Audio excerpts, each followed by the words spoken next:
ఇట్లా ఈ ఆర్థిక సంవత్సరం కొద్దిగా ఇచ్చినట్టున్నారు సార్. ఇంకా పాత బకాయిలు అట్లాగే ఉన్నాయి సార్. రెండోది హాస్టల్స్ కోసం సార్, మా పిల్లలు సంక్షేమ హాస్టల్లో చదువుకుంటున్నటువంటి పిల్లలు వాళ్ళు మంచి పౌష్టికాహారంతో తిని ఆరోగ్యవంతంగా ఉండి మంచి చదువులు చదువుకోవాలనుకుంటున్నటువంటి పిల్లలకు సార్ 435 కోట్ల రూపాయలు ఎస్టిమేటెడ్ బడ్జెట్ పెట్టి కేవలం 315 కోట్లు ఖర్చు పెట్టిందంటే మా పిల్లల్ని ఈ ప్రభుత్వం మేము పస్తులతోనే వండబెడుతున్నామని మీ పిల్లల్ని అని చెప్పి చెప్తా ఉంది సార్. సార్ రెండోది సార్, మహాత్మా జ్యోతిబా పూలే ఓవర్సీస్ విద్యానిధి కింద సార్ 80 కోట్లు కేటాయించినారు సార్. దాంట్లో 83.42 అని చెప్తా ఉన్నారు సార్. మీరు పెంచి చేస్తామని చెప్పిర్రు, మీరు పెంచలేదు ఇప్పటి వరకు. మళ్ళీ దాంట్లో కూడా బడ్జెట్ ఎట్లా పెట్టిరంటే సార్ 5 లక్షల లిమిట్ పెట్టిరు సార్. 5 లక్షల లిమిట్ ఉండాలి, 5 లక్షల లిమిట్ ఉంటే మీరు ఓవర్సీస్ స్కాలర్షిప్కి ఎలిజిబుల్ అన్నారు సార్.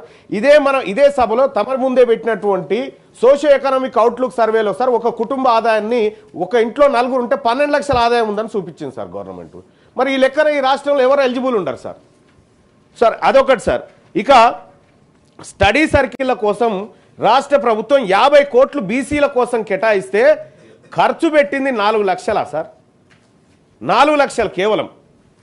అలాగే ఇక్కడ ఎడ్యుకేషన్ సెక్టార్లో 4345 కోట్ల రూపాయలు ఖర్చు పెడతామని ఎస్టిమేట్ వేసుకుంటే కేవలం 2068.89 కోట్లు ఖర్చు పెట్టిందంటే ఇది షేమ్ సార్. బీసీల పట్ల మీకు చిత్తశుద్ధి లేదని అర్థమవుతా ఉంది సార్.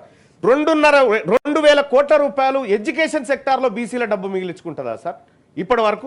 సార్ ఇక మాకు జీవనోపాధి విషయంలో సార్ 70 కోట్ల రూపాయలు టాడీ టాపర్స్ కోసం సార్. గౌడ సోదరులు తాడి చెట్లు ఎక్కుతా ఉంటారు, అనేక ప్రమాదాలు జరుగుతూ ఉంటాయి, మీదికని జారి పడతా ఉంటారు. వాళ్ళకు అసలు ఒక్కసారి ఎక్కిందంటే ఇంటికి బయటికి వెళ్ళిందంటే టాడీ టాపర్ మళ్ళీ ఇంటికి వస్తాడా లేదా తెలియనటువంటి పరిస్థితి. అటువంటి టాడీ టాపర్లను రక్షించడం కోసం సార్ మనం ఒకటి కాటమేయ కిట్స్ అని చెప్పి ఆ తర్వాత ఇంకా కొన్ని పెట్టినారు sir. Cooperative finance corporation limited కింద 70 కోట్ల రూపాయలు టాడీ టాపర్స్ కోసం ఖర్చు పెడతామని, మా గౌడ సోదరుల కోసం ఖర్చు పెడతామని ఇప్పటి వరకు పెట్టింది 19 కోట్లు. స్వయాన మా మంత్రి గారు గౌడ సామాజిక వర్గం నుంచి ఉండి 19 కోట్లు ఖర్చు పెడుతుంటే కాస్త మీ ప్రాణం ఏమనిపించాలి సార్? ఇక సార్ ఇంకొకటి అసిస్టెంట్స్ టు వ్యూవర్స్ సార్, వాళ్ళకు 450 కోట్ల రూపాయలు ఖర్చు పెడతామని ఎస్టిమేషన్ వేసి 168 కోట్లు ఖర్చు పెట్టారు సార్. ఇక 22 బీసీ కోఆపరేషన్స్ అండ్ రాజీవ్ యువ వికాసం కింద సార్, రాజీవ్ యువ వికాసం కింద 4102 కోట్ల రూపాయలు మేము బీసీ యువత కోసం బీసీల కోసం ఖర్చు పెడతామని బడ్జెట్లో చెప్పి 4102 కోట్లు ఖర్చు పెడతామని చెప్పి సార్ 13 కోట్లు ఖర్చు పెట్టినట్టుగా లెక్కలు ఉన్నాయి సార్. ఇక్కడ 13 కోట్లు ఇంకొక నెల అయితే బడ్జెట్ వస్తుంది సార్. అంటే ఇవన్నీ మీకు ఎగనామం పెట్టబోతున్నాయి ఏంటి అనేది రాసి ఇచ్చినట్టుంది సార్ మాకు. ఇక్కడ సార్ మా జీవనోపాధి కోసం 4622 కోట్ల రూపాయలు కేటాయించి ఖర్చు పెట్టింది 201 కోట్ల రూపాయలు సార్. షేమ్ సార్ ఇది.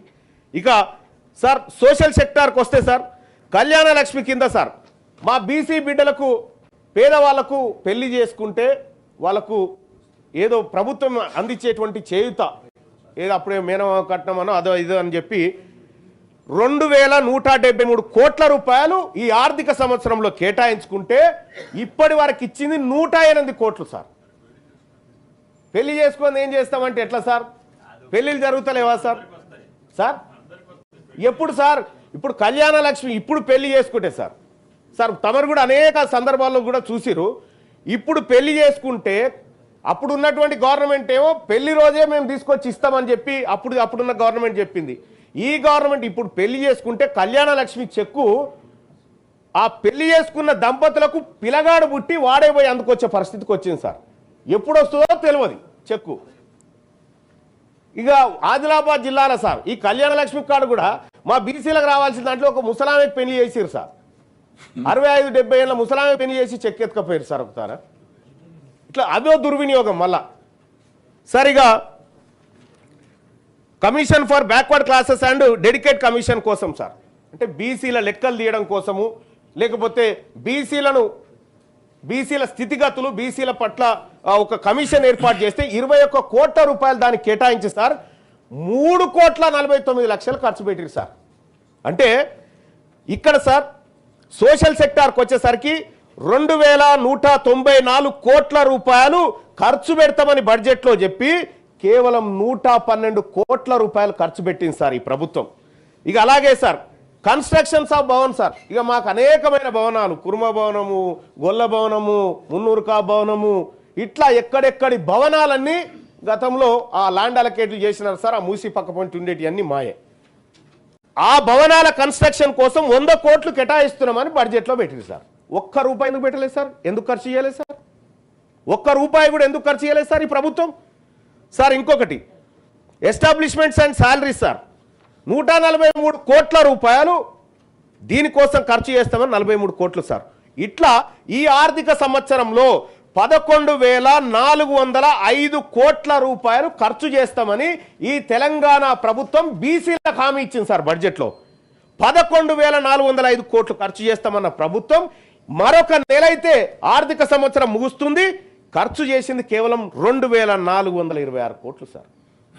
ఏం సమాధానం చెప్తారు సార్ ఈ ప్రభుత్వం బీసీలకు?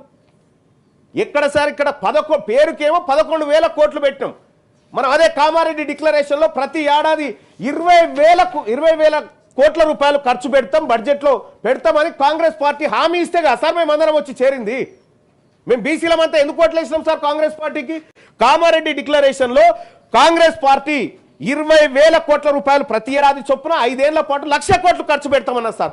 1,00,000 కోట్లు ఖర్చు పెట్టే ప్రభుత్వం ఇదేనా సార్? ఇట్లనే ఉంటుందా? కేవలం 11,000 కోట్లు, పోయినసారి కూడా 9,000 కోట్లు పెడితే ఆ రోజు గౌరవ సార్ మీరే అవకాశం ఇచ్చినారు, మీరు మాట్లాడినండి, మీ వాయిస్ రావాలి అని చెప్పి ఆ రోజు అవకాశం ఇస్తే ఆ బడ్జెట్లో ఖర్చు పెట్టింది లేదు సార్. ఈ బడ్జెట్లో చూస్తే కేవలం ఇంకా దారుణాతి దారుణం సార్. 11,000లో 2,000 కోట్ల సార్ మా కోసం ఖర్చు పెడితే. ఈ ప్రభుత్వం మా కోసమే ఉందా సార్? ఈ ప్రభుత్వం మా సంక్షేమాన్ని ఏమైనా చూస్తూ ఉందా సార్? సార్ ఇదొక్క బడ్జెట్ కాదు సార్. తెలంగాణ రాష్ట్రం ఏర్పాటైన తర్వాత సార్ కన్నీళ్ళు వస్తాయి సార్.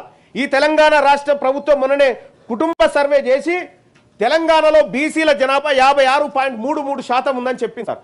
56.33% ఉందని చెప్పినటువంటి ప్రభుత్వం ఈ వర్గాల కోసం చేయాల్సినటువంటి ఖర్చు ఎంత చేస్తున్నది ఎంత సార్? సార్ ఇదొక తెలంగాణ రాష్ట్రం ఏర్పాటైతే మా నీళ్లు మాకు వస్తాయి, మా నిధులు మాకు వస్తాయి, మా నియామకాలు మాకు వస్తాయి అని మీరే కాదు సార్, మీరందరే కాదు సార్ కొట్లాడి మనకు మంచి జరుగుతుంది మన వర్గాలకు అని చెప్పి ఇక్కడ ఉన్నటువంటి మీరే అందరు కొట్లాడారు సార్. ఆ రోజు మనం అందరం పోరాటం చేసినాం. మీరు పార్లమెంటు మెట్ల మీద పడుకొని ఆ రోజు అహోరాత్రులు 48 గంటల పాటు చల్లో వణుకుట తెలంగాణ ఉద్యమాన్ని చేసిరు సార్. నిజంగా మాకు వస్తున్నాయా సార్? 2014 నుంచి 2025 దాకా జరిగినటువంటి బీసీలకు జరిగిన మోసం సార్. 2014-15లో మాకు కేటాయించింది 4,311 కోట్లను కేటాయించారు సార్. ఖర్చు చేసింది 1000 కోట్లు సార్. అంటే ఇక 3,220 కోట్ల రూపాయల సొమ్ము బీసీల సొమ్ము ప్రభుత్వం మిగిలించుకుంది సార్. మంత్రి గారి ఆన్సర్ తర్వాత సప్లిమెంటరీ